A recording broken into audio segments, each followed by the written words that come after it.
Salut les gens, dans cette vidéo je te propose de t'expliquer comment faire pour te débarrasser des algues sur les vitres de ton aquarium. Donc ce bac là, ça fait 3 ans qu'il est en place et ce que je te propose de faire, c'est un retour d'expérience sur les différents problèmes que j'ai rencontrés et les solutions que j'ai mis en place pour en fait régler ça. Donc pour les gens qui me suivent, voilà, le plus gros problème c'est l'exposition directe au soleil. Donc là, dans ce cas-là, on a la fenêtre qui tape directement sur l'aquarium. Donc ça, c'est le plus gros problème. C'est ce qu'il faut solutionner. Moi, dans mon cas, je tire les rideaux. Mais si vous installez un nouveau bac, essayez de le mettre dans une pièce où il n'y a pas de lumière directe du soleil. Ou alors, il va falloir trouver une parade. Donc en fait il y a deux solutions, c'est ou de cacher ça avec un rideau ou quoi que ce soit. Après si vous êtes en extérieur, vous avez toujours la possibilité de rendre votre bac opaque. Mais là on est en intérieur, l'intérêt c'est quand même de voir les poissons et ce qui se passe à l'intérieur. Donc je vais me rapprocher un peu. Donc on pourra faire une comparaison avec les vitres, comment elles étaient avant, comment elles sont désormais. Donc on voit qu'il y a toujours beaucoup d'algues qui sont présentes. En tout cas sur les surfaces de la vitre c'est beaucoup plus propre. Il faut vraiment s'approcher de près pour commencer à voir. Voilà. C'est les algues les plus anciennes qui sont encore présentes. On a un repère visuel au niveau des plantes. Donc on a cette plante qui se développe et on avait cette plus petite tige qui est là. Si on regarde, on voit qu'il n'y a pas d'algues dessus. Et les autres algues qui étaient contaminées commencent à se dégager au fur et à mesure. Donc ça c'est un bon signe. Il y a aussi tous les éléments du décor qui commencent aussi à réapparaître. Et le blanc qui commence à ressortir. Voilà, on voit cette plante aussi là qui est en train de se développer. On voit qu'il n'y a aucune algue dessus. Donc ça c'est un bon signe qui permet de nous fier, voir l'évolution. Il y a aussi des signes au niveau des poissons. On les voit beaucoup plus s'activer au niveau du sol. On a le pléco qui sort aussi pas mal, qui commence à relaver les vitres. Et en fait, je trouvais ça inutile de s'acharner sur, comment dire, les conséquences.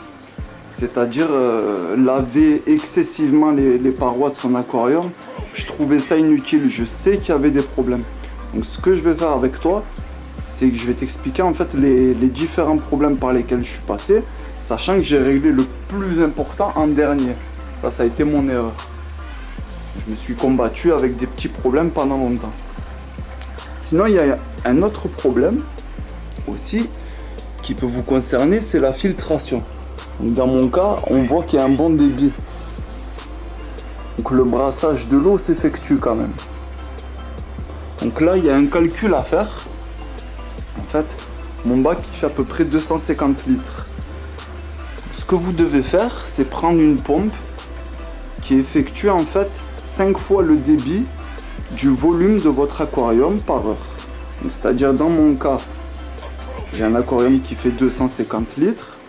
Donc si on multiplie ça par 5, ça fait à peu près 1200 litres par heure.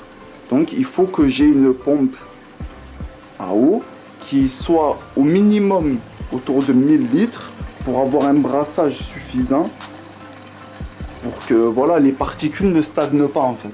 Voilà, on voit qu'il y a un petit peu des particules à l'intérieur, mais tout part dans le filtre. J'aurais donné à manger il n'y a pas longtemps, c'est pour ça qu'il y a encore un petit peu des particules. Ensuite, ce qui peut aussi vous concerner, c'est votre système de filtration. Donc j'ai effectué plusieurs essais au niveau des systèmes de filtration. La plupart des gens, ils ont un système de filtration interne avec mousse. Souvent, ils ont deux compartiments. Un compartiment à mousse, un compartiment avec de la ouate. Ils mettent aussi du charbon actif dedans. Donc moi, je vais vous montrer le système que j'utilise actuellement. C'est aussi de la mousse, sauf que c'est un système à percolation.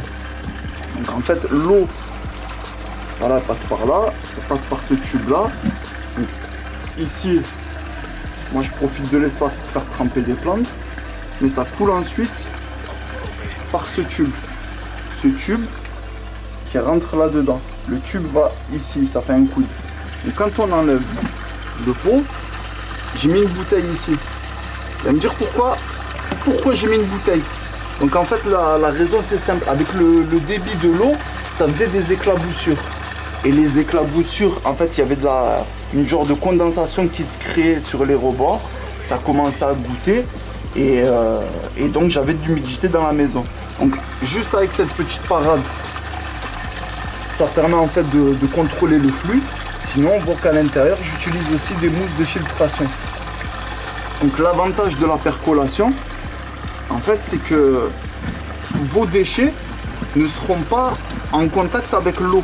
C'est-à-dire que l'eau va s'écouler au travers de vos mousses, mais par contre il y aura un système semi-humide. Et dans ce cas-là, la destruction des particules va se faire plus rapidement.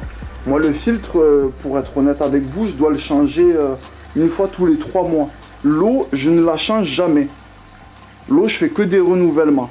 Mais ça, je sais que c'est dû aussi au système aquaponique qui est présent. Donc, c'est des essais que vous devez effectuer sur le temps. Et ça vous permettra par la suite d'avoir une meilleure connaissance de vos plantes et une meilleure connaissance de l'environnement dans lequel vous évoluez. Tiens, regarde. Ça aussi, c'est un signe qui nous permet de voir que les algues se développent plus à l'intérieur de l'aquarium. Ça, c'est une plante, une bouture que j'ai coupée il y a peut-être 2 semaines. Et je l'ai mis à tremper directement dans le bac de l'aquarium. Et quand on y regarde de plus près, on voit que les racines commencent à se développer, mais qu'il n'y a aucun dépôt dessus. Donc ça, vous pouvez faire l'essai. Vous savez bien, les racines, elles ne se développent pas normalement au contact du soleil.